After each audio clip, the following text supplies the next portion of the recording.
Hola a todas, todes, todos. Les damos la bienvenida a nuestra primera sesión de apuntes del 2024, que tiene por título Apuntes para estirar la escena. Apuntes para estirar la escena. Intervenir el espacio público. Nosotras somos Julia Ilhuicat y Paulina Márquez. Somos estudiantes de teatro. Y por si no sabían de apuntes, les contamos que es una serie de conversaciones que tiene por objetivo establecer un vínculo entre estudiantes de teatro y nuestros posibles colegas. Este espacio funciona para aclarar dudas, para compartir procesos y para eliminar fronteras. Nosotras somos parte de la comitiva de encuentros de apuntes y también parte de la comitiva de encuentros de apuntes nos estarán apoyando hoy en nuestras redes sociales. En el Facebook del Colegio de Literatura Dramática y Teatro está nuestro compañero Diego, en el Facebook del CUT está Sara, en el Instagram está Isabel y en el Twitter tenemos a Han. También en pantalla estaremos viendo a nuestros compañeros Antonio Sacruz y Eliu Zárate, quienes nos están apoyando con la interpretación de lengua de señas mexicana. En esta ocasión estamos emocionadas porque vamos a charlar con Jacqueline Serafín e Iker Vicente, quienes son parte de la Liga Teatro Elástico. Por si no les conocen todavía, la Liga es una compañía de teatro de objetos y figuras animadas. Aquí les leeré un poco de su semblanza. Consideran al teatro como un objeto elástico, de ahí el título de nuestra conversación de hoy. Su trabajo gira alrededor de las manifestaciones contemporáneas de teatro de objetos y teatro de calle participativo, que es lo que nos trae hoy a tener esta conversación. Igual en este momento vamos a ir a ver un video de su trabajo más reciente llamado Burros, por si no les conocen, para que vayan conociéndoles un poquito más antes de empezar con nuestra conversación. Vamos con el video, por favor.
Durante el transcurso de la conversación también se estarán presentando bloques en donde hay una recopilación de imágenes del trabajo de Jacqueline y de Iker. Y bueno, para comenzar, nos gustaría saber... Perdóname que te interrumpa, pero antes, por favor, hola. Que no les hemos escuchado todavía, hay que escuchar sus voces. ¿Cómo están? Hola, buenas noches, muy contentos de estar con ustedes. Hola, ¿qué tal? También muy contentos. Sí. Gracias por aceptar nuestra invitación. Hermosos por charlar. Nosotros también. Hola, Iker y Jacqueline, y una disculpa por arrancarme sin preguntarles cómo están. No te preocupes. Pero bueno, pues ahora sí, comenzamos con nuestra primera inquietud y nos gustaría saber cómo es que se conjugan todos sus saberes. Entendemos que Jacqueline viene de la que ahora se llama ENAT, que no era ENAT en ese momento, y Iker viene de las artes plásticas. Nos gustaría saber cómo es que conjugan esos saberes y también cómo sucedió la transición de estar teniendo una formación en la academia y después irse primero a la exploración de arte, de teatro de objetos en espacio cerrado y después cómo esa transición se fue ahora hacia las calles. Entonces, quien quiera comenzar, por favor. Yo me llamo Iker y yo estudié, como dices, en la Esmeralda, ahí en el Centro de las Artes. Era el tiempo cuando juntaron a todas las escuelas de Limba en un mismo espacio. Entonces había como un ambiente de interdisciplina, ¿no? Y nada, yo venía de haber experimentado el teatro en León, Guanajuato, con la compañía de teatro independiente de León, dirigida por Eulalio Nava, y ahí el teatro fue una experiencia muy fuerte para mí. Pero finalmente decidí meterme a artes plásticas, que era una cosa mucho más cercana para mí, el dibujar y el trabajar con materiales. Y ahí estuve estudiando, topándome con todo el arte contemporáneo y moderno de golpe que no conocía y poco a poco digiriéndolo. Y de allí, bueno, estaba la escuela de teatro cerquita y estaba todo el tiempo yendo y viniendo. Ahí me acerqué con Anatoly Lukashuk, que en paz descanse, un gran maestro que acercó como al mundo del circo y del clown. Y en ese tiempo también conocí a Jacqueline, que estaba estudiando allá, ¿no? Y sí, pues estudiaba en la EAT en esa época. Creo que al año siguiente de que entré o algo así se cambió el nombre para Nacional. Pero esta era la pretensión o la idea del Centro Nacional de las Artes, ¿no? De generar. En ese momento estaban muy activos en el CENAR, procurando espacios de interdisciplina.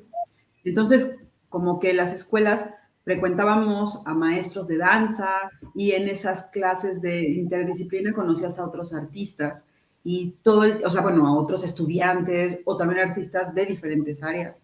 Y ahí empezaron las inquietudes en mi caso, por la danza, por ejemplo. Me tocó compartir un taller asistir al taller de Pilar Urreta, de la maestra Patricia Cardona, también en la EAT, de ese momento había un cambio en esa área porque había mucho trabajo que era corporal, que era novedoso en el momento, ¿no? O sea, era como raro que daba Isabel Romero Tai Chi, la forma de enseñar el movimiento corporal era a partir de técnicas somáticas, de Feldenkrais, de Laban, como de cosas más contemporáneas, de la danza contemporánea y no tanto como de los principios del clásico. Y bueno, y el otro asunto que me interesaba era empaparme también en las artes plásticas. Me llamaba la atención, asistía muchísimo a museos y bueno, muchos años después formamos Iker y yo esa compañía, pero digamos que durante nuestro recorrido juntos, porque hemos estado juntos desde entonces, cada uno trabajaba en sus ámbitos, ¿no? Él hacía sus instalaciones o en el ámbito de escultura, de diferentes cosas, y yo más como actriz. Y en realidad, bueno, iniciamos este ejercicio de hacer una compañía porque teníamos muchos intereses, digamos que vamos a abordar en esta parte lo artístico, y en lo artístico siempre estábamos comentando de cosas que nos llamaban la atención, coincidíamos con muchas cosas, y así surge la compañía. El primer proyecto que hacemos es una adaptación de Huckleberry Finn, y lo queremos hacer con muebles, como que con los muebles se hagan todos los cambios de espacio, y que propone hacer 2 títeres de los personajes principales, y bueno, esa obra se estrenó en el Galeón y creo que aprendimos muchísimo. Yo aprendí muchísimo como de trabajo de dirección, que había hecho algunos pininos, ya habíamos colaborado incluso juntos en otras cosas, pero en ese año, en 2012, es cuando decidimos emprender ese proyecto de la Liga Teatro Elástico. Y de hecho ese montaje es súper interesante por el proceso, porque me acuerdo que estaba colaborando con nosotros Alain Querriu y que había como una sección inicial que nos extendimos y era la pura presentación de los muebles. O sea, estaban Humberto Galicia en ese tiempo, estaba colaborando, era como de los primeros proyectos que, al que invité a colaborar conmigo como asistente en ese tipo. Pero era tal su fuerza, ¿no? Que entró como titiritero también. Y estaba Bernardo Gamboa, ¿no? Y entonces entre ellos... Aaron Gobea, estaba Jesús Díaz, hizo la musicalización. Pero sí, siempre todo nuestro enfoque fue todas las cosas que estaban en el escenario tenían una cierta potencia, ¿no? Tenían un origen, se iba a tocar música en vivo, pero no queríamos traer instrumentos contemporáneos, sino queríamos, entonces hicimos una investigación sobre los instrumentos de la época y Iker hizo unas guitarras con cacharros, ¿no? Con cajas de tabaco o con latas, y bueno, Chucho las tocaba, y ahí también entró Diego Santana. Empezó como por una suplencia que hizo falta en un momento dado y lo mismo podía tocar que entrar en un actor. Entonces, Diego ha seguido trabajando con nosotros afortunadamente todos estos años y esperemos que muchos más. Y bueno, de ahí se vino a hacer distintas, después vino La Cajonera, hicimos otros montajes, también Iker seguía haciendo instalaciones y hacíamos activaciones. Y en 2016, para abordar ya la parte de la transición que tú preguntabas, pues surge este proyecto de Las Bestias Danzan. Que un poco la idea era, a mí me gustaba mucho, tenía algunas experiencias de trabajar en la calle, en el espacio público, y algo que nos interesaba a los dos desde el principio era la participación del espectador, como un espectador activo. Eso yo lo exploraba por mi lado como en mis piezas que eran como más expositivas, ¿no? Para museos, para galerías, para así. Y en títeres yo estaba trabajando en los títeres y además teníamos la experiencia yo le decía a Jacqueline, necesitamos tener nuestros animales. Había empezado a hacer animales para distintos proyectos, para distintas cosas, y todos pues se quedaban en ese lugar y luego necesitaban como tener nuestras propias criaturas, ¿no? Para sacarlas a pasear a la calle. Y entonces empezamos a buscar algunas, pues a juntar todos los intereses que desde años y años y años estaban rondando en la cabeza, ¿no? Experiencias en la calle desde antes de entrar a la escuela, de haber visto alguna compañía en algún viaje a Segovia y luego en León mismo los experimentos de Eulalio. Entonces, y algunas otras cosas que estuvimos coincidiendo también con Ignacio Miranda, con Jitomate Bola también, con el Escuadrón Jitomate Bola hicimos algunas cosas, algunos experimentos. Por mi parte, también tenía la referencia, desde luego, del trabajo de Bruno Verdi. Yo había participado en una obra de calle, en una compañía que él estaba en ese momento levantando, y también en un proyecto con Luis Martín Solís, que se llevó a cabo en el centro escolar. Y bueno, esos eran proyectos largos, que hacías muchas funciones, entonces vas agarrando como conocimiento del espacio abierto. Pero curiosamente, no fue directamente, después aprendimos o hicimos la conexión, al menos yo, que claro, había ese bagaje detrás de nosotros, pero en el momento de pensar en los animales que queríamos sacar a pasear a la calle, realmente solo esa era la consigna. No pretendíamos hacer una obra de teatro con un texto dramático, era como, ¿cómo le hacemos para esto? Y empezamos primero a ver qué animal nos enganchaba. Entonces exploramos muchos animales, queríamos trabajar con animales endémicos de México o que fueran, y bueno, ahí nos topamos con el lobo. Sí, que tuvieran como raíces fuertes. A mí me gustaba mucho el lobo, pero no lo notaba como en el panorama, así en el imaginario mexicano. Pues, y de repente fuimos al Museo del Templo Mayor, nos encontramos un lobo disecado en una de las salas. ¿Por qué está haciendo? ¿Qué está haciendo? Y entonces nos enteramos de los descubrimientos que estaban haciendo en el Templo Mayor, de huesos de lobo y tal. Bueno, esa es toda la historia más de la obra. Pero digamos, por ahí se fueron mezclando y nada, pues estaba desde el principio la consigna que iba a ser para afuera y que íbamos a trabajar con un nivel de participación y buscamos un lugar donde pudiese gestarse el proyecto. Justamente con esta parte en específico me interesa pensar un poco sobre la parte participativa del espectador o activa, como lo comentaste hace un rato, Iker.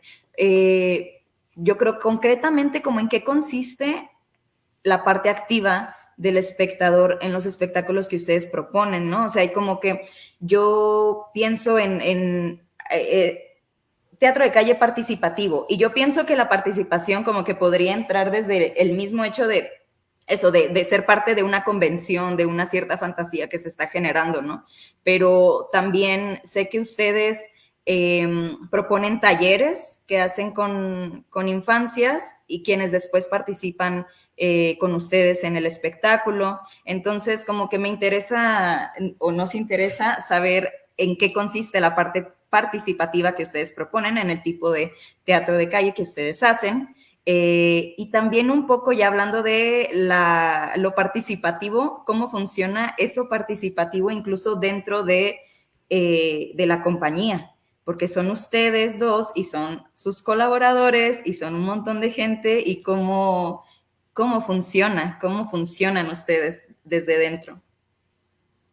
Bueno, son como muchas cosas.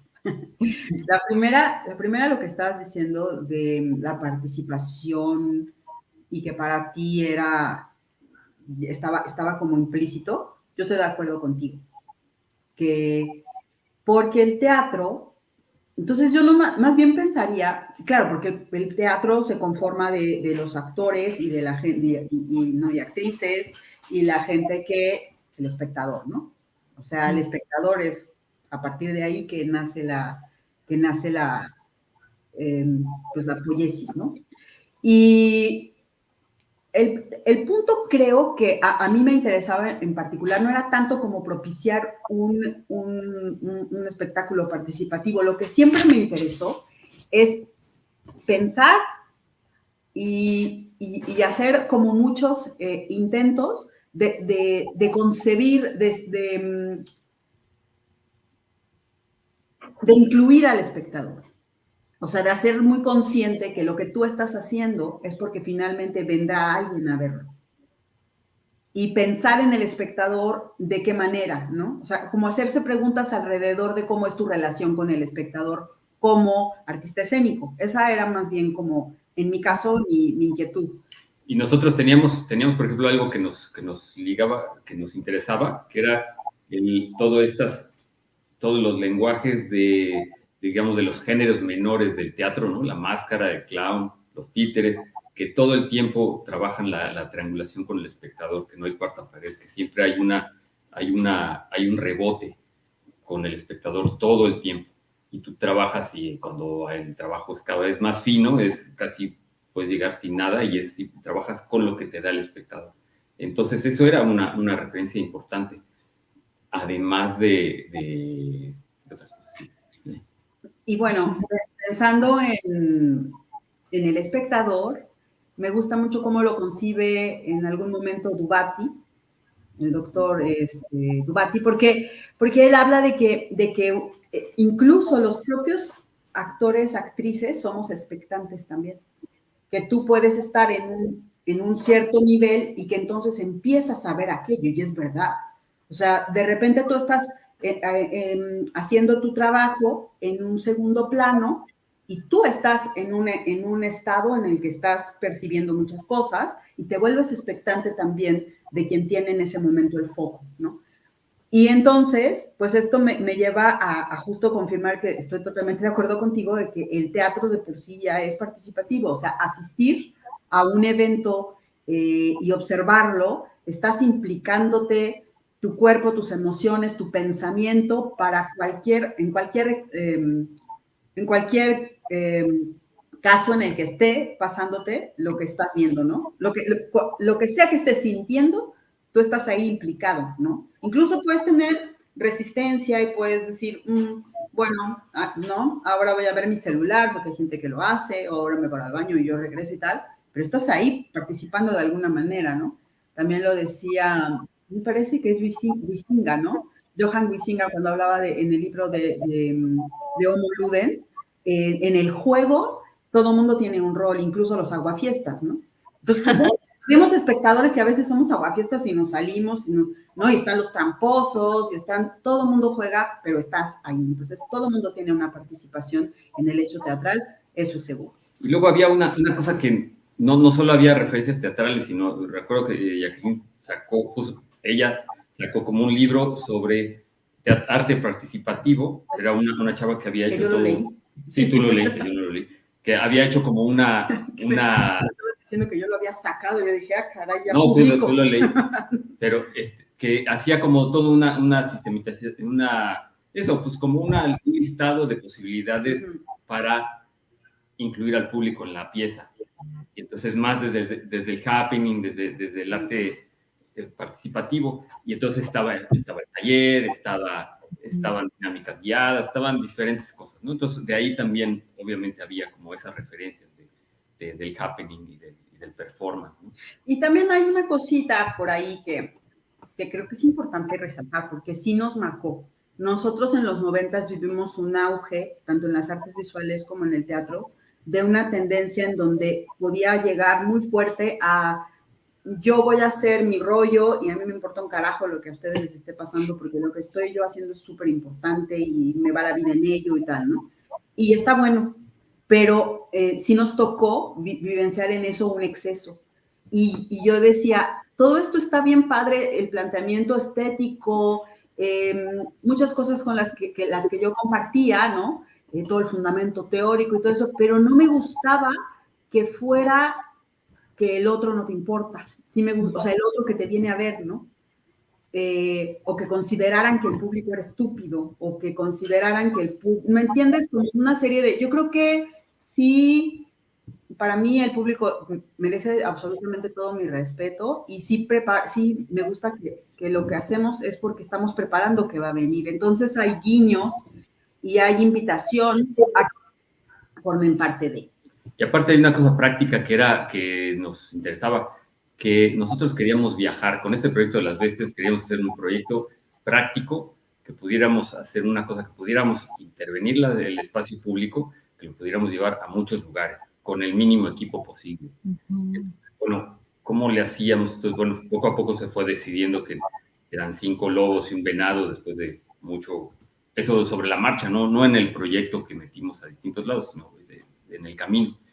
Pero para que se activaran lo más posible, lo mejor, que se animaran lo mejor, necesitabas otras manos, ¿no? Entonces, pues tienes gente alrededor, entonces podía integrar al público a que te ayudara. Y entonces el integrar empiezas a acercarte más a la fiesta popular también.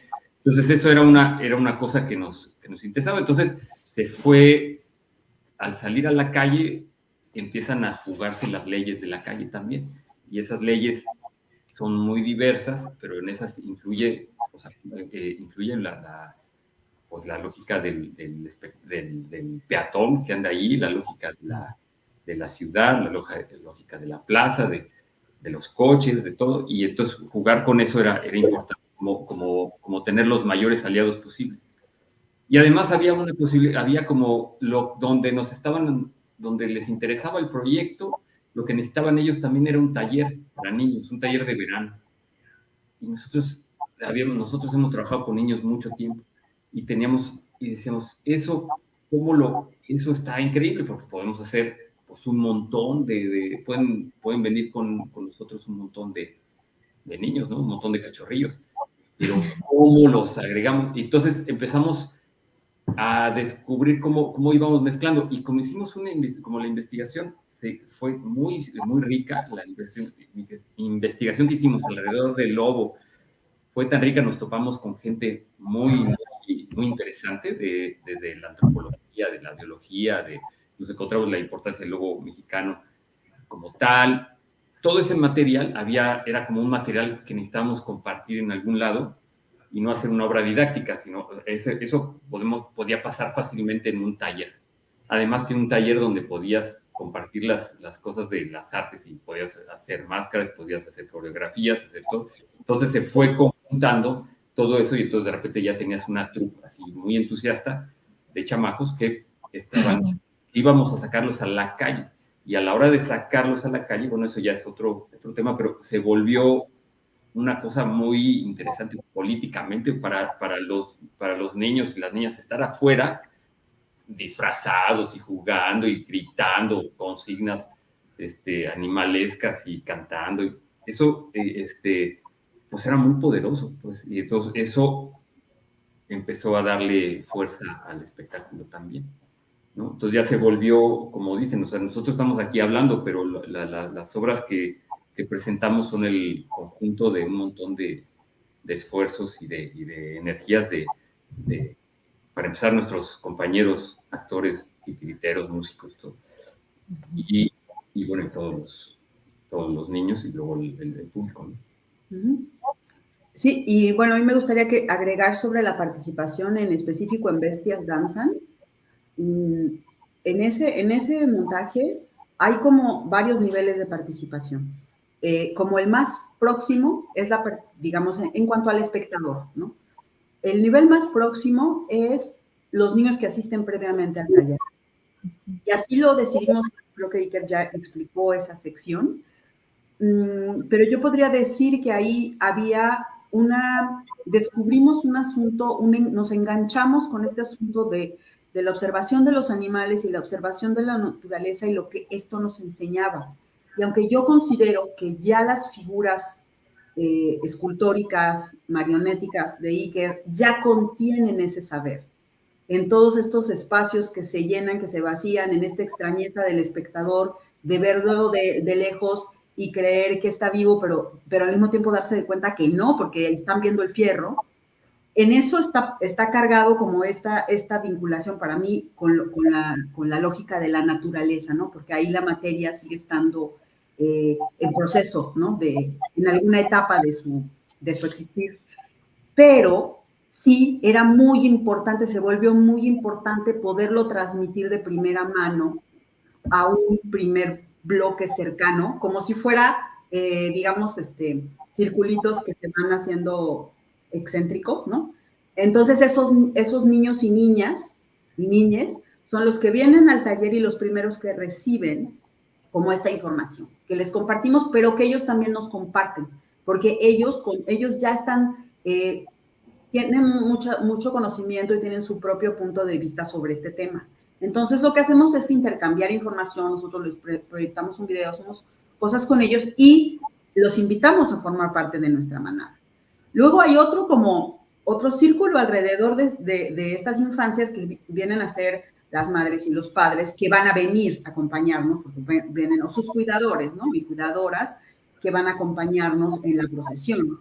Y luego hay otro público que asiste a el evento cultural que convoca el festival fulanito o la institución perenganita y que quieren ver el espectáculo porque ya se enteraron o alguien les recomendó y vienen y lo ven. Y luego, en esa parte como más abierta, está toda esa gente que no tenía ni la menor idea y que de repente se le aparece ahí una manada en la calle de niños con griteros y una señora como loca gritando, ¿no? O sea, y entonces, y además... Y una banda popular, de música popular, haciendo como una especie de procesión, fiesta, ¿no? Alrededor. Entonces... Bueno, y otra cosita más sobre esta cuestión participativa y relación con los espectadores es que, pues, gracias a las redes y a la vida que nos ha llevado de un lado para otro, hemos podido tener esta cosa de la calle, tienes una relación cercana con la gente, mucho más directa, como que luego en el teatro, pues, me ha pasado que la gente luego, pues, no se acerca al actor o difícilmente se espera o al director, y acá te abordan y se toman la foto y vienen y te comentan y nos siguen en redes y nos escriben desde lugares bien lejanos. Y ha habido espectadores que son espectadores de estos incidentales, espontáneos que estaban por allá y que recuerdan y te dicen, es que usted es tal, porque yo iba pasando, yo iba por las flotillas y entonces los vi. Y se empieza a dar como, tenemos ahí una comunicación y nos gusta darle seguimiento a esas comunicaciones, ¿no? Tanto nosotros como los titiriteros, actores, talleristas, y en esta parte voy a pasar un poco a nuestros compañeros, porque también estabas abordando de que cómo nos manejamos, ¿no? Y en esta sección, Bueno, nosotros en aquella ocasión convocamos a un grupo de gente, la mayoría de todos ellos siguen todavía como titiriteros, y el papel que ejercen es desde un asumir el teatro de calle hasta sus últimas consecuencias, porque ellos hacen muchísimas cosas. Además de todo lo que hacen, como cargar el títere, animarlo, llevar a cabo su taller con su grupo que les toca, y armarlos y desarmarlos y cuidarlos, porque son técnicos, son titiriteros y son talleristas.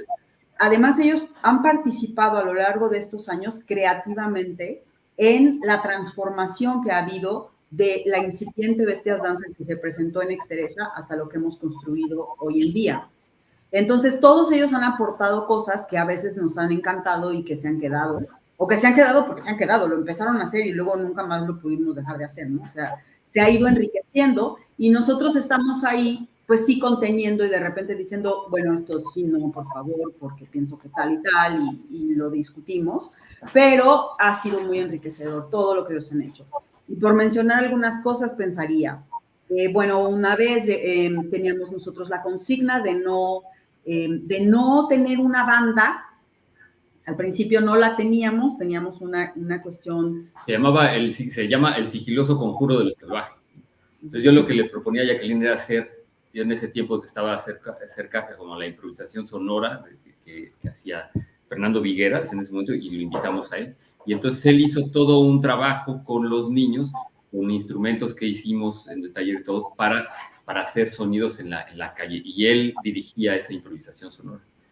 Y era fabuloso. Era sigiloso, eran como ruidillos, animales, pájaros, extrañas cosas así. Pero si no estaba Fernando y que no estaba, y no, además no podía estar todas las funciones, pues eso no pasaba. Y en la cacería, que era cuando ya se hacía la cacería, la danza, ya ahí sí no alcanzaba. Entonces, bueno, para no extendernos mucho, ahí, por ejemplo, Merced, Tlacomulco, él nos dijo, maestros, es que necesitamos que por lo menos al final y en la profesión vaya una banda de música, ¿no? Mañana Entonces, traigo a la... Mañana vengo con la Quinta, que es compañía con Caro Pimentel y Salo, y ellos llegaron a tocar, ¿no? Y entonces dijimos, sí, pero ¿qué estábamos pensando? ¿Cómo no tenemos músicos?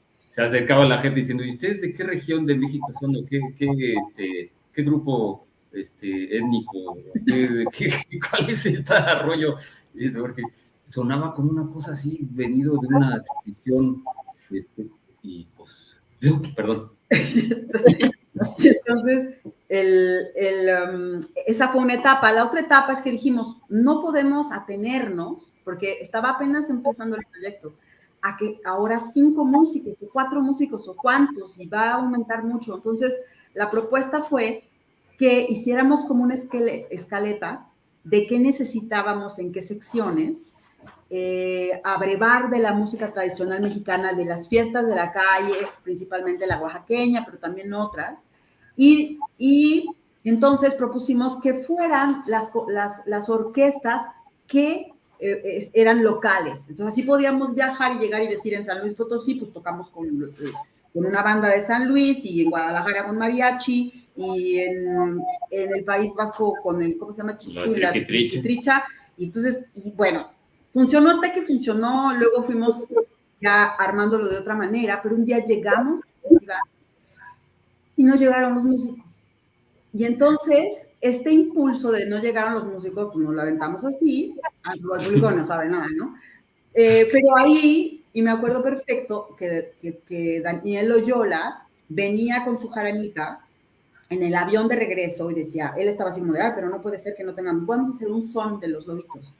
Y ahí, Daniel inventó el son de los lobitos, hizo como unos versitos, los primeros versitos, llegó y dice, es que tiene que haber un son, es que tenemos que hacer algo de música, aunque sea en la ofrenda, porque luego ellos ya no pueden, ellos ya luego tienen al títere. Ya iba como, ya había pasado un año de estrenar. Sí, más, pero luego eso se fue como hilo de media, y entonces ahora, como Caleb también forma parte de grupo de Son Jarocho y todo eso, pues de ahí, y Diego es músico, y en fin, todo el mundo ahí toca algo, y entonces empezaron, y escriben, ¿no? Entonces, por ejemplo, cuando entró Abraham, que él es como de otra generación, también empezó a escribir los versitos y Mario Dávila también. Entonces, siempre que van a algún lugar, tienen versos nuevos para ese lugar. Entonces, esa es una parte muy viva y musical que aunque después no tuviéramos músicos, al menos ellos ya tocaron y ya.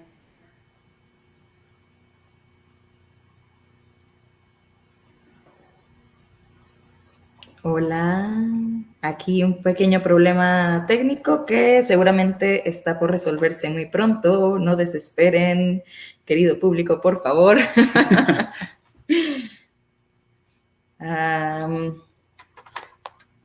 Bueno, por lo pronto les recordamos algo que no comentamos antes, pero ustedes pueden, por favor, poner comentarios aquí en las redes también, ya sea en su Instagram o aquí mismo en la transmisión en vivo, por favor, dejen sus comentarios, sus preguntas también. Trataremos de incluirlas más adelante en una segunda parte de la conversación, esperando que se pueda reanudar. ¡Ah! A menos que aquí Julio y yo nos quedemos platicando para siempre. Nosotras.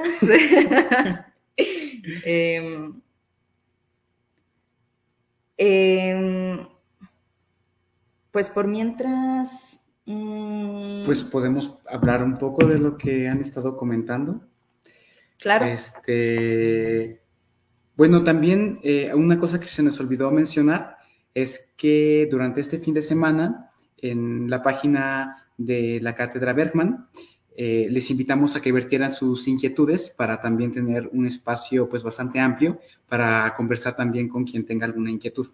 Entonces también vamos a contestar esas preguntas en la segunda parte de la charla, cuando regrese, cuando regrese la charla.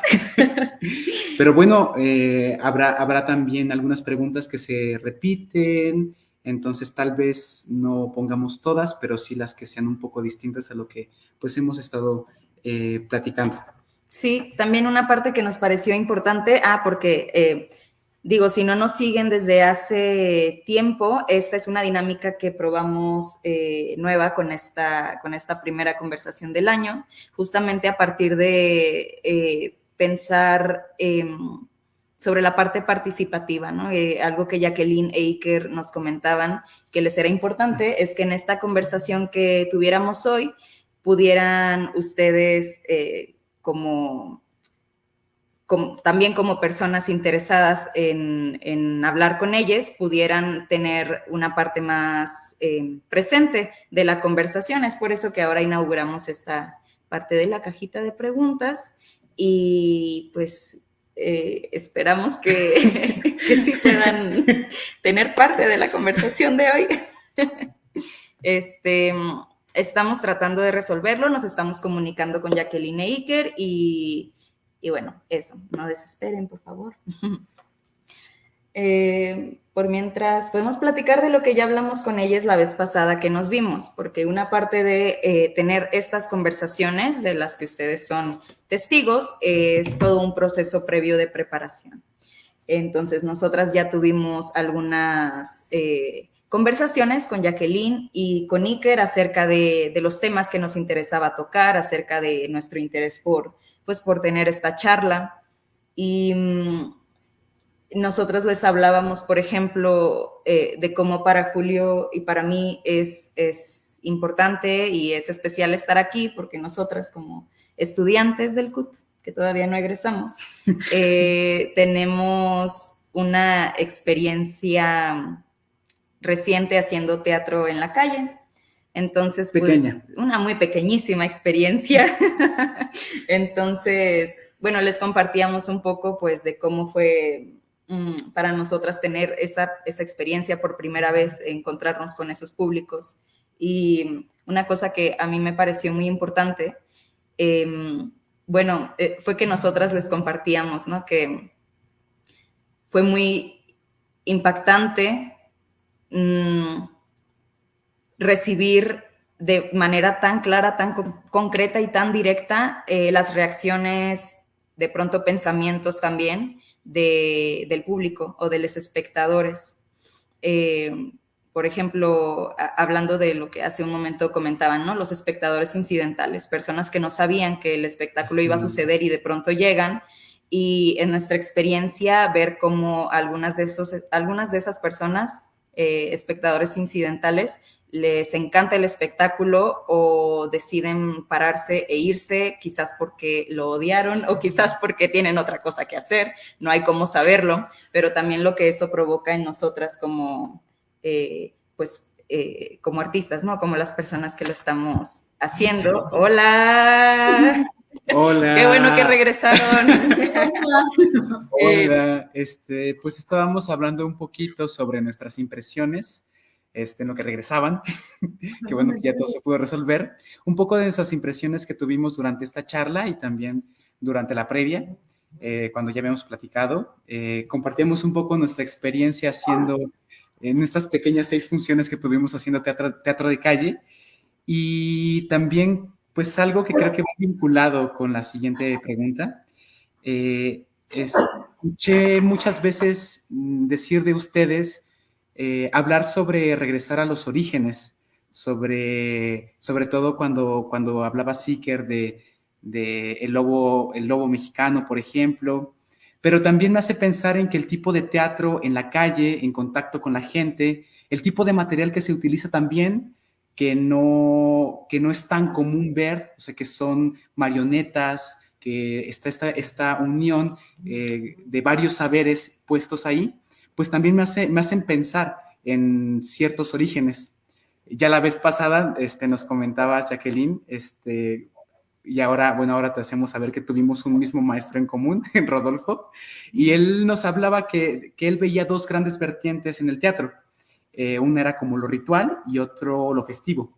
Pero lo que comparten ambas, desde mi punto de vista, pues es el contacto con la gente. Lo que decías, Jacqueline, el contacto con un otro. No solamente estoy yo aquí haciendo lo que me parece o mis reflexiones sobre el mundo, sino que hay un otro que está siempre viéndonos, siempre expectante y también participando, ¿no? Que se acentúa, como ya nos comentaron ustedes, con el tipo de teatro que proponen ahorita en la calle. La siguiente, pues, del siguiente tema que queremos hablar, creo que tiene que ver cómo es que influyen que, por ejemplo, las marionetas, ustedes mismos las diseñan, cómo influye estar en contacto con esa materialidad en el tipo de propuesta que están haciendo e incluso en la manera de estar con la gente. Paulina y yo tuvimos una clase de máscara en donde durante muchísimo tiempo del proceso, o sea, tal vez 7 meses, estuvimos haciendo nuestra máscara y al final ya el contacto con el juego de la máscara fue brevísimo, como 2 meses, pero algo que platicábamos es que sentimos que todo ese tiempo haciendo algo que pareciera que no tiene que ver tanto con lo escénico, en realidad nos dio pues otra base y creo que otra profundidad para abordar el trabajo. Y también pienso yo como en los niños, ¿no? Que participan en los talleres y que tienen parte en la creación de todos estos objetos, también como a ellos les facilita pues el entrar en el juego. Pues, pues es que sí, pues es parte de la compañía el hecho de ser tus propios juguetes y jugarlos tú. Porque yo me he dedicado mucho tiempo a hacer títeres para otras compañías y es otro el proceso, ¿no? Tú tienes un nivel de creativo y que te implicas en el proyecto, pero hasta cierto nivel. Y bueno, cuando es tu compañía, obviamente hay que negociar con la codirectora, con los compañeros, con el propio proyecto, pero hay una libertad mayor y hay la posibilidad de partir del títere como tal, ¿no? Uno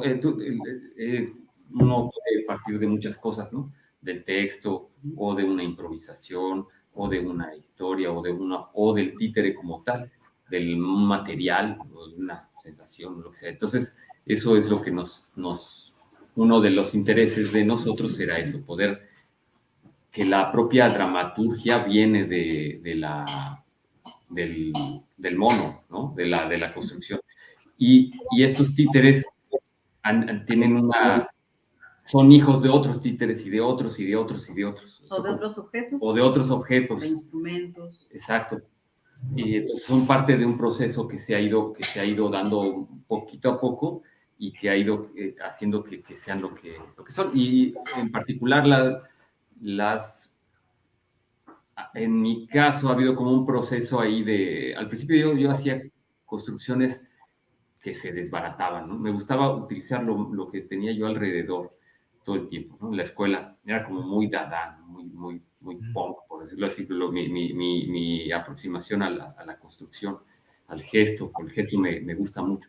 Entonces, pero hacía cosas con lo que tenía alrededor, usualmente basura o envases de cosas. O que pepenaba. O que pepenaba, o que no tiraba, básicamente. Y ya, pero todo se desbarataba. Y entonces después empecé a trabajar ya con compañeros realizadores como Toño Garduño, ¿no? Y con él empecé a descubrir el silicón. Entonces el silicón caliente resulta que puedes pegar un montón de materiales, o el 5000 de hecho, tal. Entonces empecé a encontrar cosas para unir cosas diferentes que me interesaban. Y eso me gustó. Y luego, poco a poco fui como desembarazándome como constructor de los materiales que no me gustan, que huelen feo, que apestan, que te embarras, ¿no? Esa cosa de tener un muñeco lleno de cinta que pica, ¿no? Que pica, que el espuma se está desbaratando y que la cinta de aislar está pegostiosa. Entonces, como hacer una cosa agradable, no solo al espectador, sino al titiritero.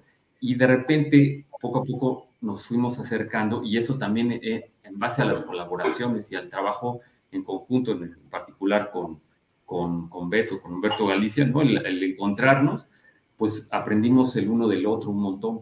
Entonces, o encontrarnos con gente que maneja un oficio como Montserrat Jiménez, ¿no? Que es una artista textil, con toda la base de las artes plásticas, pero que tiene toda la capacidad de tejer.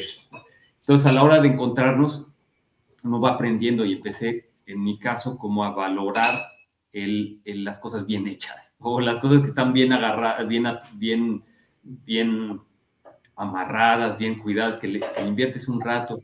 Y entonces resulta que el bambú, en este caso, por ejemplo, fue un material que al principio era muy rebelde, pero después se volvió una cosa súper bonita, porque es una mezcla entre el alambre, que me gusta mucho, y la madera.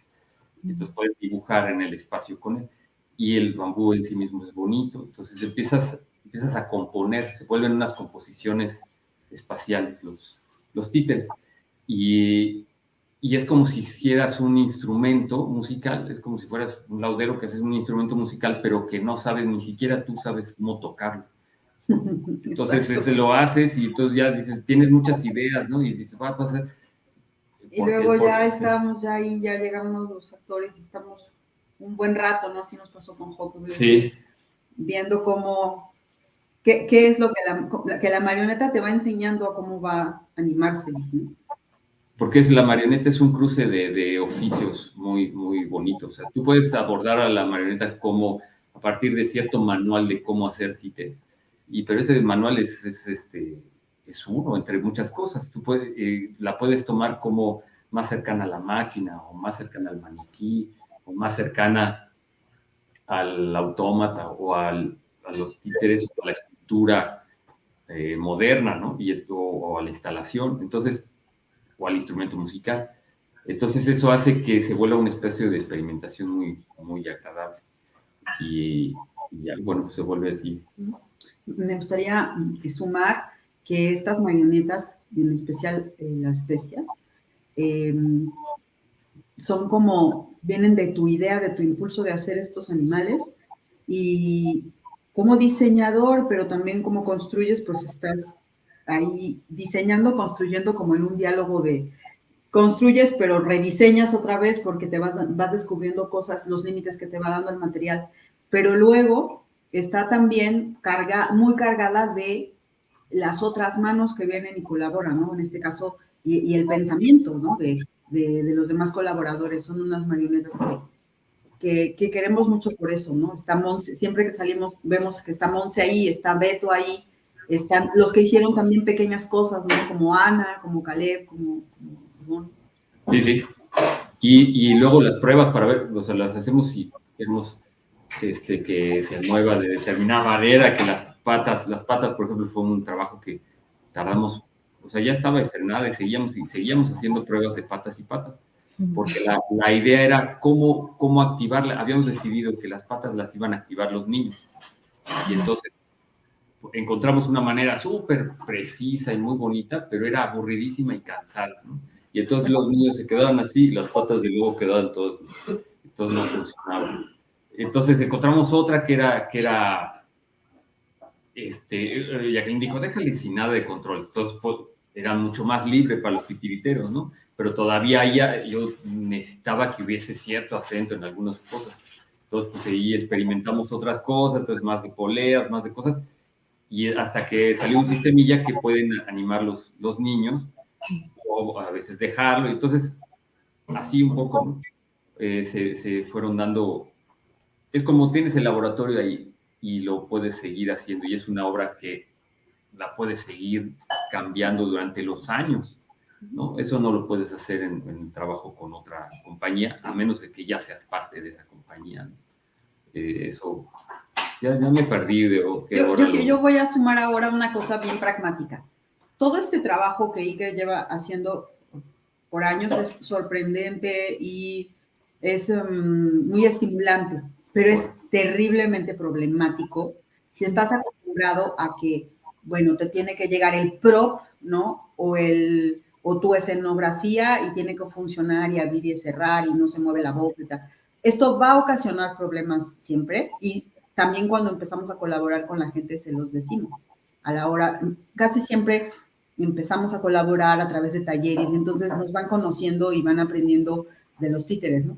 Y bueno, obviamente cada vez hay muchísimo más solidez, pero son títeres frágiles en el sentido de que tienen sus materiales, no son perennes, ¿no? Se pueden apolillar, se pueden pudrir, se pueden romper. Entonces, hay mucho cuidado en el trabajo, ¿no? O intentamos hacerlo, porque es un trabajo rudo el de la calle, todos terminamos muy cansados y al final, pues solo quieres guardar, pero requiere como mucha dedicación de si están guardados, si no tenemos función, revisarlos periódicamente porque son frágiles, pero también lidiamos con esa fragilidad y nos gusta como una metáfora también de la vida, ¿no?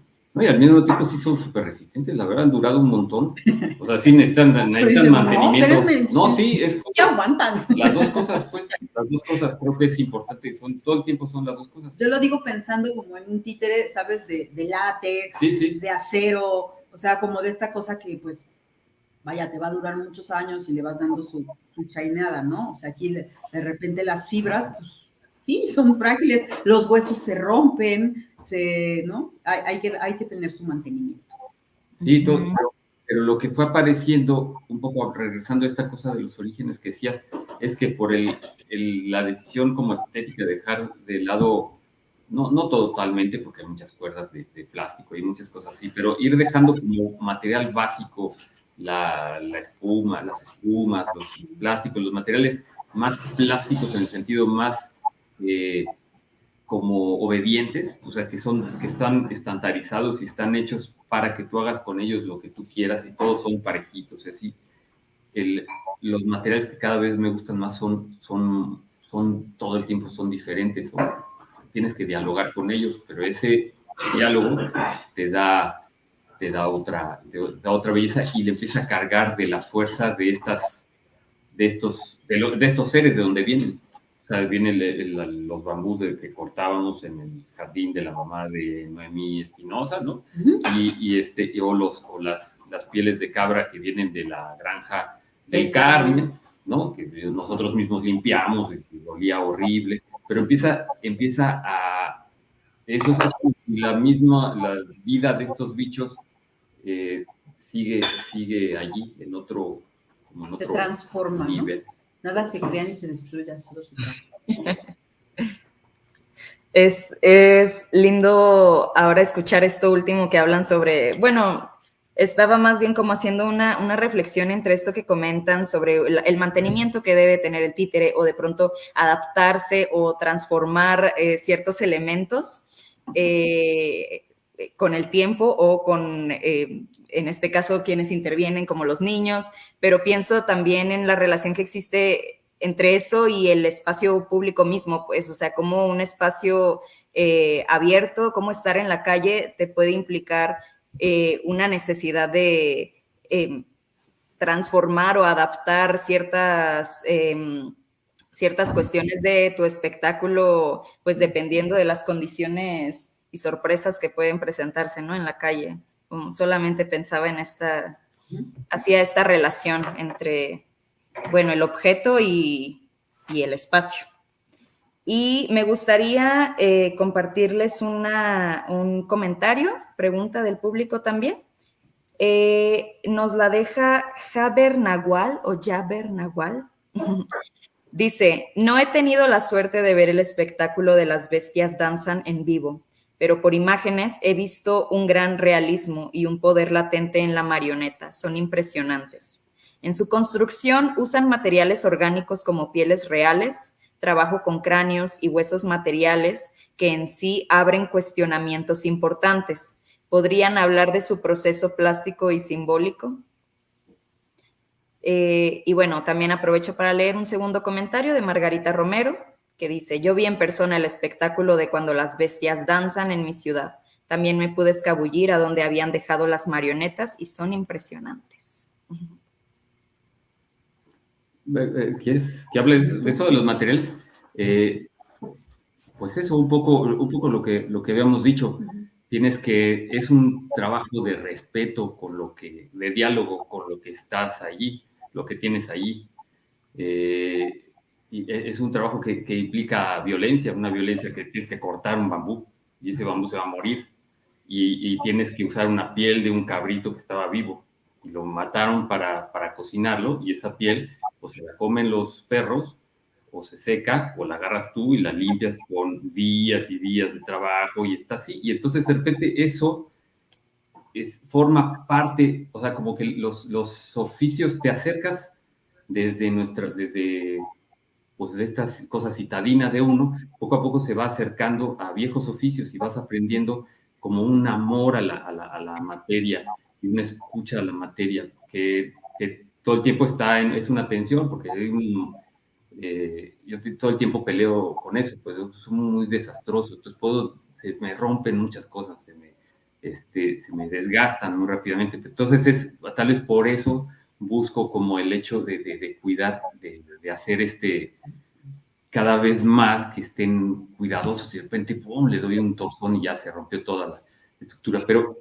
Pero es una manera de conocerse a sí mismo, o sea, y de conocer al otro desde ahí, al material y a la naturaleza en general. Y entonces empiezas a acercarte a una manera de ver las cosas y los seres como un otro, pues no sé, no es coincidencia que nos guste ahora cada vez más la cuestión animista, ¿no? Que desde de Las Bestias Danzan, el solo hecho de escuchar las maneras de concebir el mundo, de los Wixárikas, de otros más, pues empiezas a vivirlo tal cual, ¿no? Que son unas presencias que se empiezan a cargar, que son como especie de recipientes, los cuales pues funcionan bien, y nosotros jugamos con esta idea, ¿no? Como si los lobos hicieron como cierta, porque además hubo un momento en que había muchos tuiteros que empezaron a hablar que estaban haciendo lobos, ¿no?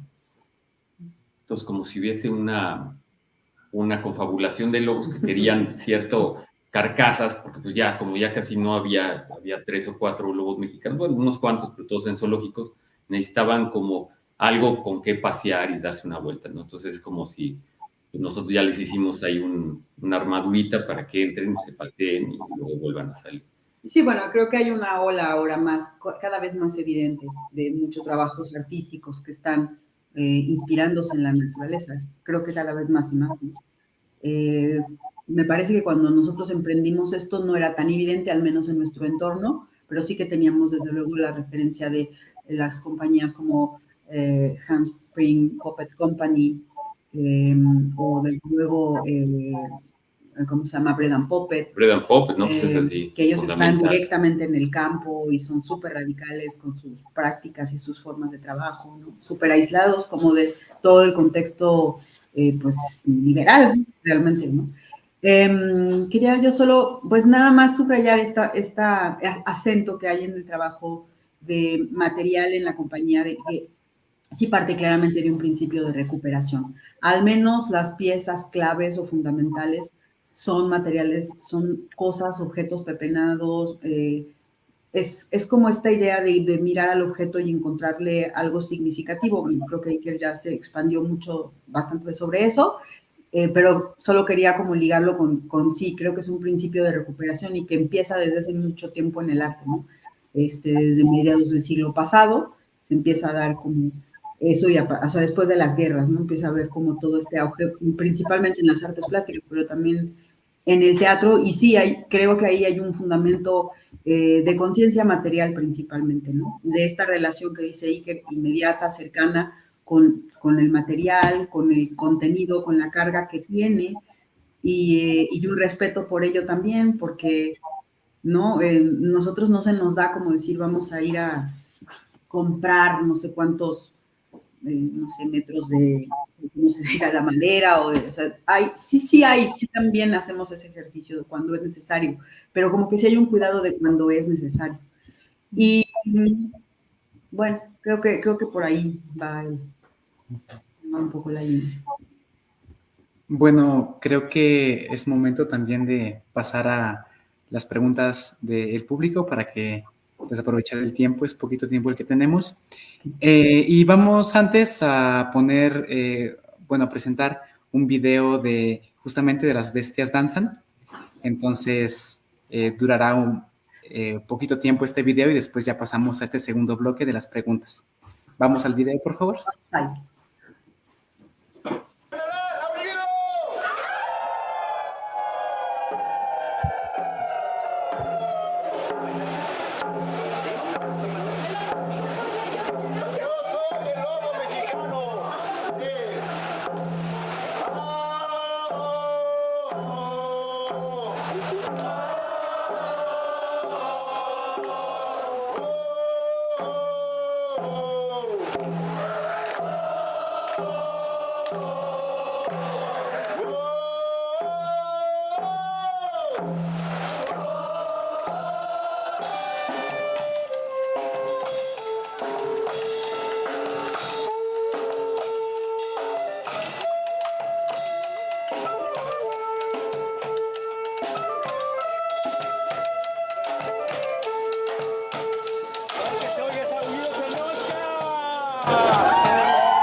Bueno, se quitó un poco abruptamente, pero bueno, vamos a nuestra primera pregunta. Esta es anónima porque nos la hicieron en una cajita de preguntas que dejamos el fin de semana en la página de Instagram.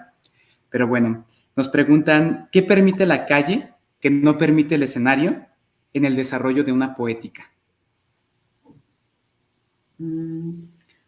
Bueno, el escenario permite muchas cosas.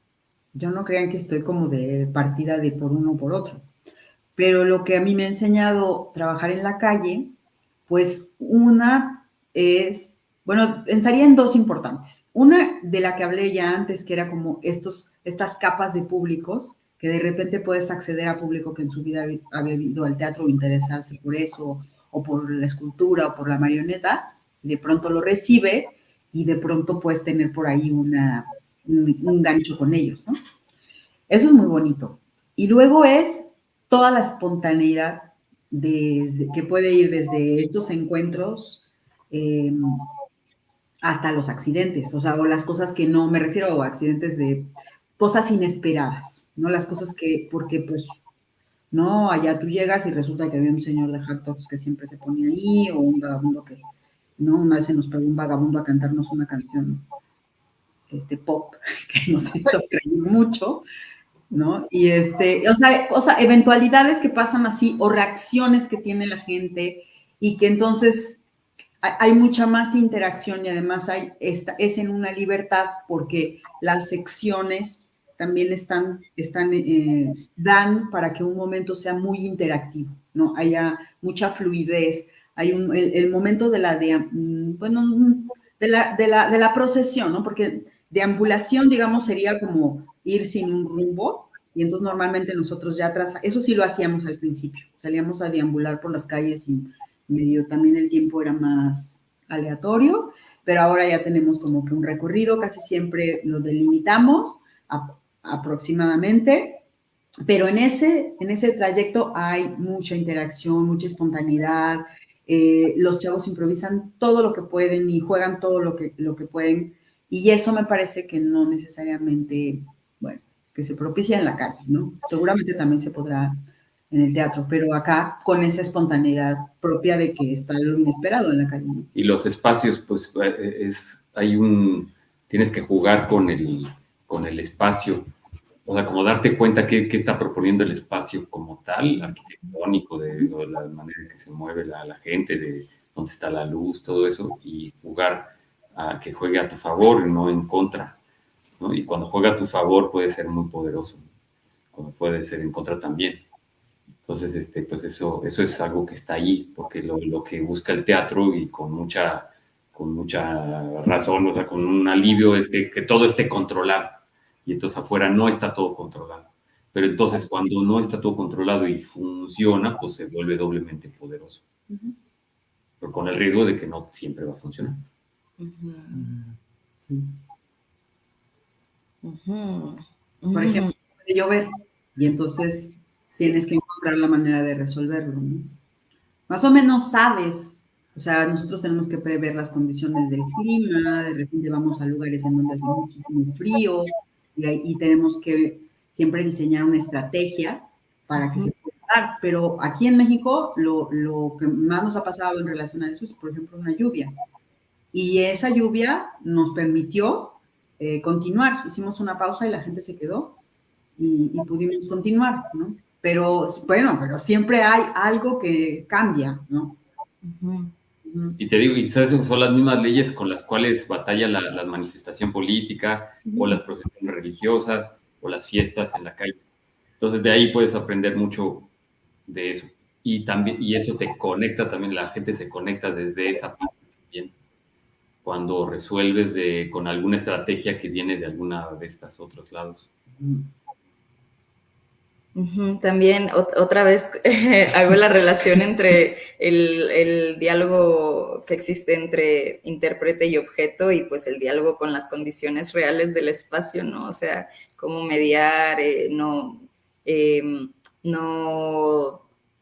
hacer como que no va a llover, ¿no? O sea, como que, y de igual manera, así, cómo funciona el espacio, cómo funciona el títere o el objeto, no pasarlo por alto.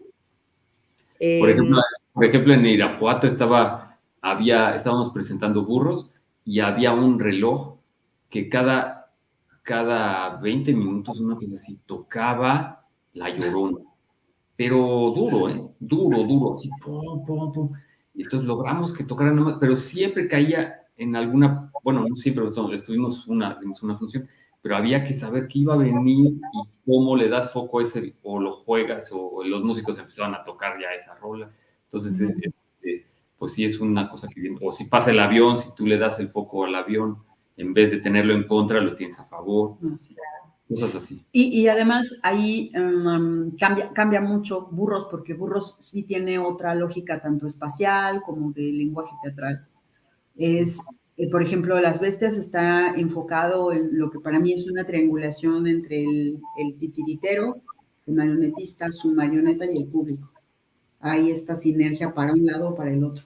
El público, la marioneta y él es una triangulación constante, permanente, y hay silencios o hay ruido, pero hay un ruido colectivo, ¿no? Ellos gritan, hacen sus consignas o cuentan ¿cómo se llama? Su porra, cantan su porra, o viene la música tocando, y no importa si no se entiende lo que dicen. Es un lenguaje mucho más visual. Y en Burros, claro, hay una carga visual, pero hay un texto. Y entonces eso, y tiene un formato más de teatro con una determinada espacialidad, y aunque hay una pequeña deambulación, hay mucho más trabajo, digamos, de personaje, de actor en esa obra. Y claro, pues ahí aparece claramente el problema del ruido, del audio, de la proyección de la voz. Me acuerdo también de que estaba, bueno, esto habla un poco como de la tecnología y de que el burro ha sido vencido ahora por la tecnología, ha sido desplazado por la máquina, ¿no? Viene de librar una batalla contra la fuerza del progreso y él ha perdido, el burrito, ¿no? Y entonces en el Festival de Zacatecas teníamos un dron que estaba haciendo un ruido y Diego hizo la pausa clanesca esperada para decir, ¿no? En el momento que era de la cuestión del progreso, señaló al dron, que todo el mundo era evidente que venía y no se callaba, y le hizo la pausa en ese momento, ¿no? Es como integrar ese tipo de cosas para que no te maten, ¿no? Entonces ya pues, tienes el niño del espectador. Voy a pasar a otra pregunta de Alicia Lara. Ella pregunta, ¿cuál consideran que es el principal desafío del modelo de producción de teatro en calle? Y vamos a ver si se puede ligar un poco con otra pregunta que nos habían dejado en la cajita, en el Insta. ¿Cuáles son los parámetros legales que nos respaldan como artistas en la calle? Si ustedes nos pueden hablar un poquito de eso. Bueno, esa la contestamos primero, porque es como nosotros siempre nos organizamos con una instancia, siempre nos invitan. Y o ya sea la comunidad, cuando hemos estado en comunidades como en Cieneguilla, cuando nos han invitado a fiestas de pueblo, ¿no? También, son ellos, es su organización, ellos lo han hecho así. O bien que es el festival, o que es la Secretaría de Cultura, o que es Alas y Raíces, la institución que sea, ¿no? Y entonces, siempre desde la carpeta nosotros anunciamos lo que implica el espectáculo y que va a haber que tener permisos y les toca a ellos gestionarlo, ¿no? Nosotros nada más, pues, avisamos de que es muy importante la seguridad de todas las personas que están involucradas, desde luego niños y niñas, y desde luego principalmente, ¿no? Y desde luego todos los que vamos en la procesión, ¿no? Cuando lo estrenamos en Esteresa, justo estaba ahí, el centro histórico es un lugar súper interesante porque se cruzan un montón de poderes ahí. Entonces había que tener, y dependiendo las zonas, había zonas como estratégicas que dependían de seguridad nacional, pues, o había, entonces tú ya tenías permiso de policía, permiso de gobierno de la ciudad y permiso de la Fundación del Centro Histórico y permiso, porque estábamos con Esteresa, estábamos como en contacto, o sea, trabajándolo a la par. Y resulta que ese lugar no podía ser, y llegaba así, ¿cierto? Entonces, eso. Yo pensé que iba a ser muy complicado que esta obra se presentara en muchos lados, pero la verdad el lugar más problemático en ese sentido como jurídico y de digamos, de tensión, en realidad ha sido el Centro Histórico de la Ciudad de México. Sí, en ese momento por lo menos. Porque sí. Además, y no solamente a nivel de eso, sino, pero también está la Asociación de Ambulantes. Entonces ahí tiene que quedar muy claro estos que hacen aquí. Ajá. Y hay una Todo el cosa, mundo, y tienes que pedir permiso a todo el mundo tiene que llegar a acuerdo. hay una cosa ya fuera de lo legal, bueno, no sé si es parte de la pregunta, pero que es interesante, como la manera, la actitud con la que llegas a la calle, esa es la que puede ayudarte o perjudicarte para ganarte al público y a los otros, Sí. por ejemplo, a los ambulantes. Es muy diferente si tú llegas si llegan los niños, o sea, si tú llegas con no sé, con un 4x4, con una pick-up gigante y vas a poner, empiezas a pasar sobre la lógica que hay. Sí, a invadir, ¿no? Invades, a invadir los espacios entonces, que son públicos. Entonces, con un poder que alguien te dio, con un festival te da. Entonces ya entras en otra lógica. Y cuando entras desde lo que hemos tenido, es como entramos como de a pie y estamos haciendo un esfuerzo que y llama ellos la lo ven. atención. Ellos lo ven. Y ven a los niños y ven, cuando estamos de burros, con orejas de burro haciendo el ridículo, y les pedimos a la gente que haga el ridículo con nosotros, lo hacen porque nosotros lo estamos haciendo al principio y no lo estamos haciendo con un bafle gigante con el cual vamos a evidenciarlos a cada quien, sino lo estamos haciendo con muy pocos recursos. Entonces, esos recursos ayudan a ganarte o enemistarte los poderes que anden ahí rondando. ¿Cuál era la primera parte de la pregunta? ¿Me recuerdas? Sí, sobre... ay, perdón, ya se me perdió aquí. El principal desafío del modelo de producción de teatro en calle. Bueno, un desafío es que no hay taquilla. Entonces, que tiene siempre que ser subvencionado o gestionado de otra manera, ¿no? Y la manera en que se gestionó este proyecto, bueno, debo decir que como estaba planteado en un principio, digamos, como nosotros en ese momento podíamos enunciarlo y conceptualizarlo, no fue un proyecto pertinente para ser producido por una instancia teatral en México. Fue en realidad acogido por el Museo Exteresa Arte Actual, porque creo que no se entendía muy bien qué íbamos a hacer o por qué en el teatro si íbamos a ir a la calle y eran unas esculturas móviles y era... Y el taller. El taller y era como, no, pero aquí es un teatro, ¿cómo te...? Y luego no, había demasiada gestión y cosa rara por hacer.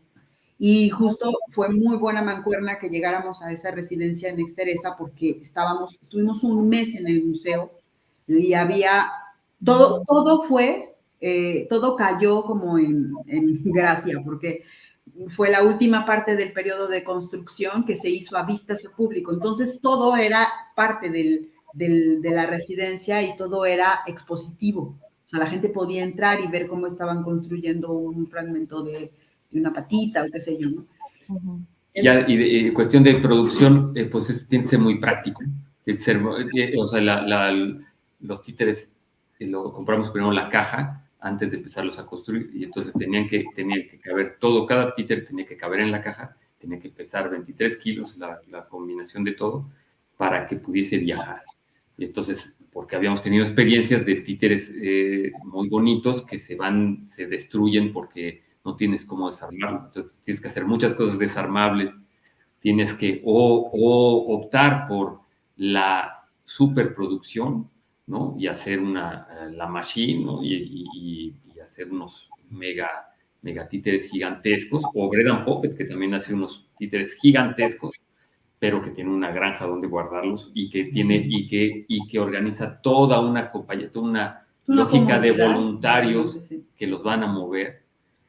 O vas a ser tú solo y entonces vas a estar ahí y todo lo tienes que traer en una maleta, y tienes que trabajar con el espacio. Entonces, depende, la producción viene pegado como también con la actitud estética con la que abordas el espacio. Ok, bueno, nos faltan un montón de preguntas y bueno, no sé si nos dé tiempo de responder otras tantas. Hay unas que son como más rápidas y quisiera preguntarlas de una vez. Por ejemplo, Zaira Salvador comenta y después pregunta, gracias por este espacio, admiro mucho el trabajo escénico que realizan. ¿Hay alguna forma de ser voluntarios o de hacer colaboraciones para poder aprender más de ustedes? Voy a hacer la siguiente también. Alexis Robles Garate pregunta, ¿habrá oportunidad de que lleguen a Perú para hacer talleres? Las dos preguntas, ojalá.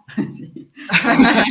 Las dos bienvenidos y ojalá vayamos y, y bueno, nos pueden escribir al Facebook o al Instagram, estamos como la Liga Teatro Elástico. Y ahora estamos recién mudados a Jalapa, llegamos en agosto. Y entonces, pues aquí vamos a empezar a hacer pues lo que solíamos hacer antes en Ciudad de México, dábamos talleres de vez en cuando y ahí, por supuesto que es el espacio para conocer a la gente y poder integrarla al trabajo, ¿no? Hemos tenido solamente una vez un programa de voluntariado, en un programa de voluntariado de una universidad en Estados Unidos vino una compañera a trabajar con nosotros como intercambio, ¿no? Como su servicio social, se podría decir, de la universidad, pero se pueden pensar colaboraciones, ¿no? Sí, cómo no. Sí, está abierto. Y estamos aquí en Jalapa. Todos los demás están en México. Sí, pero pues así seguimos. Sí. Otra. Sí, justo les iba a preguntar, ¿o alguna cosa que ustedes quieran traer a la mesa ahorita que ya estamos cerrando? ¿Alguna pregunta que ustedes quieran hacernos a nosotros o al público mismo? Sí, porque nos perdimos cuando ustedes hablaron de su experiencia en este ejercicio de calle, nos fuimos.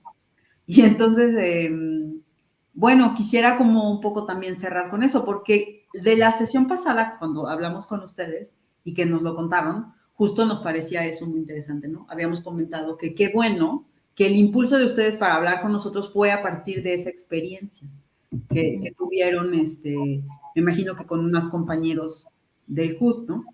Sí. Y entonces yo les devuelvo, por ejemplo, una pregunta que nos hizo el público, creo que fue algo que nos hizo el público cuando nos decían que qué tenía la calle que no habían antes descubierto, por ejemplo, en el teatro adentro.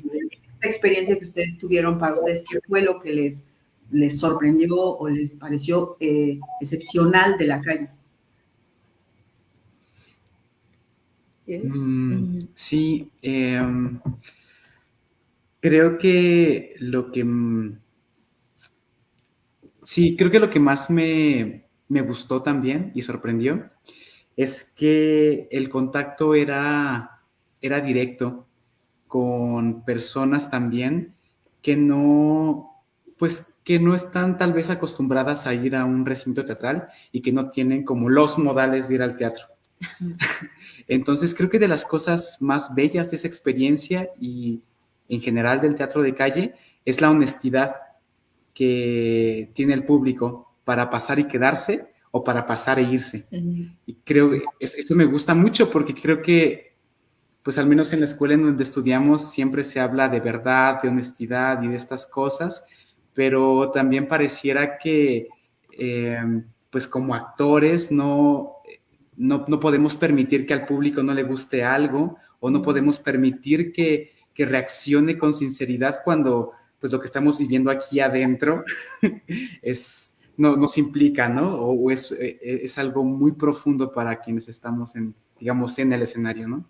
Entonces, yo creo que eso es lo que más me gustó, lo más bello, que es un espacio de honestidad, de verdad, y también que sea gratuito para las personas que lo ven, que no tengamos que estar llamando, o sea, sí, que se rompan como los estigmas de que tienes que pertenecer a cierta clase social para ir al teatro, que en parte sí, creo que en buena parte sí son ciertos, pero pues también saber que se pueden hacer prácticas teatrales desde un lugar creo que más amoroso, más directo, más honesto, y también que me pasa algo muy curioso, que es como desde la fantasía o desde esto otro que estamos proponiendo, podemos abordar también la realidad, porque como decíamos, el cielo está como está, hay sol o no hay sol, cambia.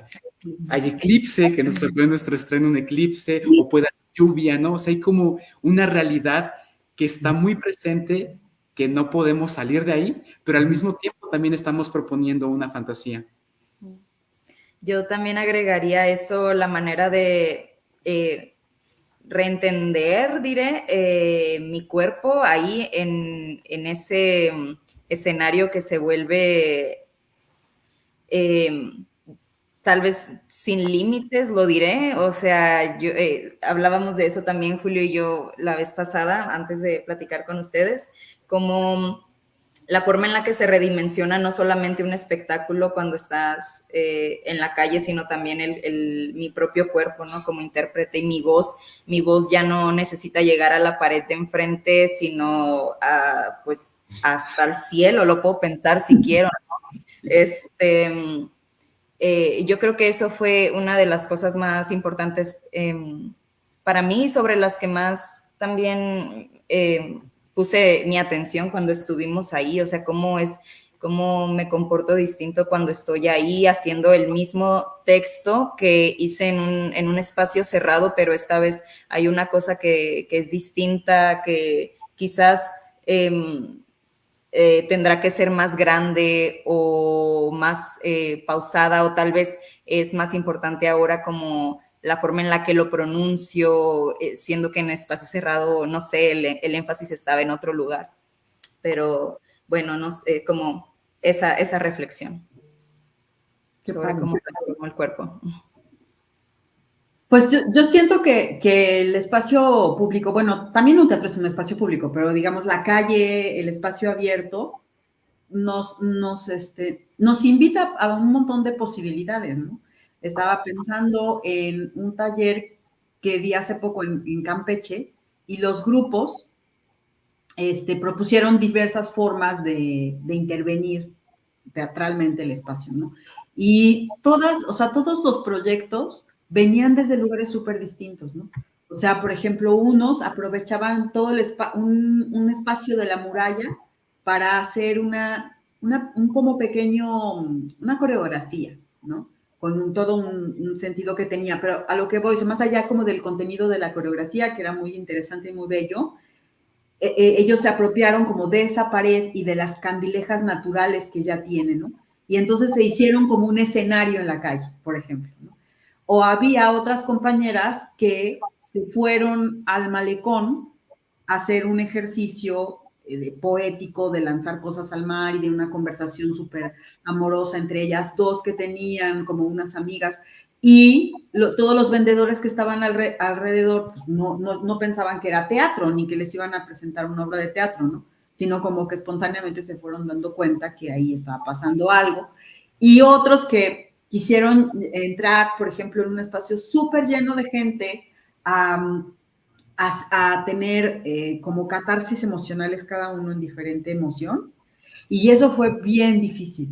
Eso fue algo que irrumpió en el escenario y que nos dio mucho material para la conversación posterior, porque decíamos, ¿cuál es nuestra intención cuando queremos venir a compartirle algo a la gente o queremos proponer algo en la calle, ¿no? Que tenemos que ser como conscientes de cómo se teje eso, porque de pronto una mujer que está sufriendo y que está llorando, pues puede llamar la atención. De hecho, vino la policía a ayudarla, ¿no? O el otro estaba muy agresivo, entonces la gente dice, ¿qué está pasando aquí? Porque esta persona no estaba él enojado. Entonces, de repente, ¿cómo acotamos eso que queremos transmitir para que haya cabida y vengamos a ofrecer algo y a compartir el espacio público con la gente? ¿O no somos también, nosotros estamos también proponiendo indirectamente ciertas violencias, ¿no? O cierto desajuste, como para qué? O sea, no voy a ponerme de que, no, pero como para qué, ¿cuál es nuestra estrategia? ¿Qué es lo que queremos? ¿Qué es lo que queremos obtener aquí? Uh-huh. Y bueno, ya casi para cerrar, nos gustaría leerles un comentario de Gabriel Merced García. Ay, Meche. Dice, compañía de la Liga Teatro Elástico, nos sirven en cada uno de sus espectáculos una diversidad de elementos: música, cantos, danza, marionetas, objetos, teatro, juegos, interviniendo simultánea y armónicamente, generando resonancias que el espectador jamás olvidará. Ay, Meche, te queremos tanto. Meche colabora con la Liga Teatro Elástico desde 2016 y ha estado también presente y muy activo creativamente en todo cómo se ha ido como cocinando este pastel, ¿no? Aportando mucho de quién él es y de la experiencia que él tiene también en la calle, en el teatro de calle con su propia compañía. Y pues bueno, ahora llega el momento triste de despedirnos, de darles las gracias a ustedes, Jacqueline e Iker, por estar aquí conversando con nosotros. Muchas gracias. Gracias también a Teatro UNAM, al Colegio de Literatura Dramática y Teatro, al Centro Universitario de Teatro y a la Cátedra Bergman por hacer este espacio posible. También a nuestras compañeras apuntadoras en redes sociales el día de hoy, personas de la comitiva de encuentros, y también a nuestros compañeros intérpretes de lengua de señas mexicana. Podemos hacer un comercial. Vamos a estar en el maratón de niños, niñas y jóvenes en el día con burros. Bueno, pues en el maratón vamos a estar, que es el 24, me parece. Sí, el 24, 25 ¿de qué? De marzo. De marzo. En Lagos de Moreno el 22, con Bestias Danzan. Y en San Luis Potosí el 26. Es el domingo 24 en Ciudad de México con burros. Ajá, en Lagos de Moreno el viernes 22 y en San Luis Potosí el martes 26. Miércoles 26. Ok. ¿Y toda esta información la podemos encontrar en sus redes? Sí, vamos a poner atención a que todo esté ahí. Pues aprovechando, ¿nos las podrían pasar, por favor? Estamos en Instagram como La Liga Teatro. Creo que Elástico, no, creo que si ponen La Liga Teatro ya sale ahí. Sí. Y en Facebook igual estamos como La Liga Teatro Elástico. La Liga Teatro Elástico. Tenemos una página que es www.laligateatro.com, la cual necesita una refrescada, pero ahí está. Muy bien, muchas gracias. Y por supuesto también agradecer a las personas que estuvieron aquí acompañándonos en el en vivo y a las personas que verán esta conversación después, a las personas que dejaron sus preguntas en el Instagram y aquí mismo en la transmisión en vivo. Gracias. Gracias, les recordamos que en Apuntes tenemos entrevistadas cada mes. Para el siguiente mes va a ser el colectivo Pies Hinchados con el tema Teatro y Diversidad Funcional, que será el martes 19 de marzo. Pues que queden atentos a nuestras redes también para pues continuar creciendo y compartiendo en pues Apuntes, que ya es una comunidad bastante nutrida. Muchísimas gracias también a la comitiva, que siempre está apoyando detrás de cámaras también. Y gracias a quienes nos estuvieron viendo y compartiendo este espacio con nosotros. Y bienvenida Isabel Toledo también, nuestra nueva coordinadora de la cátedra y acompañante y guía de la comitiva de encuentros de Apuntes. Muchas gracias. Muchas gracias. Gracias. Gracias. Nos vemos pronto.